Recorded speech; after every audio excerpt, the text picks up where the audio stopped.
பேசட்டும் அப்படின்னு சொல்லி ஏறுங்க அப்படிங்கிறாங்க. அதுக்குன்னே ராதிகா என்ன பண்ண எது பண்ண தெரியாமல் கமிஷனருக்குலாம் ஃபோன் போடுறாங்க.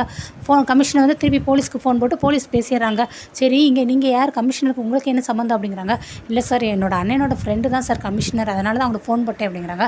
சரி இந்த இனியாவை கூட்டிகிட்டு போங்க, அவளோட சேர்ந்து மற்ற ஃப்ரெண்ட்ஸையும் கூட்டிகிட்டு போங்க, பொம்பளை பிள்ளை எல்லாத்தையும், இனிமேல் அந்த மாதிரி தப்பு வராமல் பார்த்துக்கோங்க சரியா அப்படின்னு சொல்லி ராதிகாவோட அனுப்பிடுறாங்க. அடுத்து ராதிகா கிட்ட வந்து ஐயோ ரொம்ப தேங்க்ஸ் ஆண்டி அப்படின்னு சொல்லி இனியா பேசுகிறாங்க.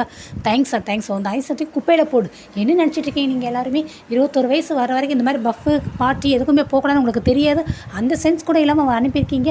உங்கள் பேரண்ட்ஸ்லாம் இதை பார்த்தா என்ன நினைப்பாங்க, போலீஸ் ஸ்டேஷனில் போய் பார்த்தா என்ன நினைப்பாங்க, போலீஸ் ஸ்டேஷனில் போய் அவங்க இப்போ நீங்கள் கதறினீங்க பார்த்தீங்களா, ப்ளீஸ் சார் விட்டுருங்க சார்னு, அதே மாதிரி உங்கள் பேரண்ட்ஸ் போய் கதறுவாங்க. அதெல்லாம் பார்க்குறதுக்கு உங்களுக்கு அசிங்கமாக இல்லை, அவங்களுக்கு நல்ல பேர் வாங்கி வச்சுருக்கீங்களே நீங்கள், என்ன ஒரு நிதானத்தில் இருக்கீங்க நீங்கள், அங்கே வந்து தண்ணி அடிக்க செஞ்சுருக்கீங்கன்னே.